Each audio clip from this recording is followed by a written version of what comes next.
د خان سړي په بازار کې د بنګړیو د ښځو د زیوراتو دکان درلود. نو بیا د ده خان یو مزدور نیولی و، کور ته به یې زنانو ته اوبه راوړلې.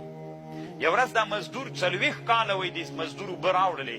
یو ورځ یې چې اوبه راوړلې چې دا اوبه یې له خره نه کته کولې یا دی، نو دا د ښځې لاس یې داسې وسکونډه، موږ سکونډل ورته وایي، تا څه ورته او داسې یې که دا ښځی دی. نو ښځې هېڅ هم دې سړي ته ونه ویل، خو ښځه ډېره هوښیاره ښځه وه.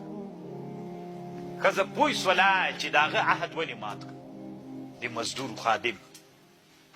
چې مېړه د شپې راغی نو ورته ویې ویلې وایي کیسه راته وکړه. وی د څه شي کیسه درته کوم؟ وی راته ویې کړه، خپله یې راته وکړه. څه شی دې کړي؟ ویلې چې مې هم نه دي کړي. وی نه کړي دي. وی نه مې دي کړي. وی هر څه دې چې کړي راته ووایه.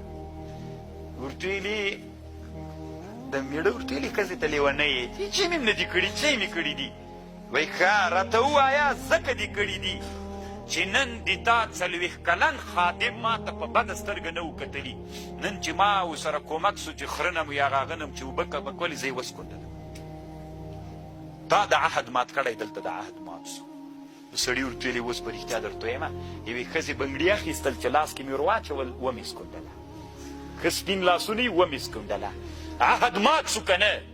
چې عهد دې مات که له چا سره له تا سره هم دلته عهد ماتېږي. دومره هوښیاره ښځه وه، دومره هوښیاره ښځه وه طالبانو. ورونو او دا کتاب هم ضرور پیدا کوئ طالبانو، التبر المسبوک من نصیحة الملوک. وړکای کتاب د له ما سره شته طالبانو، او ما داسې نه چې کېښودلی طالبانو. کله کتابونو کې علم شته، کله کله یو ورځ یو ملا چاته ویلي وي دا پوښتنه به له ده نه ووایي. ما ویلي چې دا پوښتنه به له ده نه وکړو، دی ډېر کتابونه لري. زه یې ښودلم ویل داسې مه وایه ګوګو ډېر کتابونه لري. داسې وایي چې ملا هم ده، کتابونه خو کتابخانې هم ولم لري که نه. دا غرور دومره ده، یو ورې پوښتنه رانه کوي بیا وایي ډېر کتابونه لري.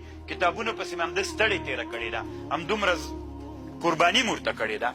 کتابخانې والا نه ورته پوښتنه وکړې دا مسله چې د پلار دې درته ووایي له ما نه ډېر کتابونه لري. تعبیر سم کومه ښه مې ورته ویلې طالبانو ورونو. هو نو دا کتابونه ډېر لري، دا خو کتابونه خو کتاب فروش والا هم ډېر لري.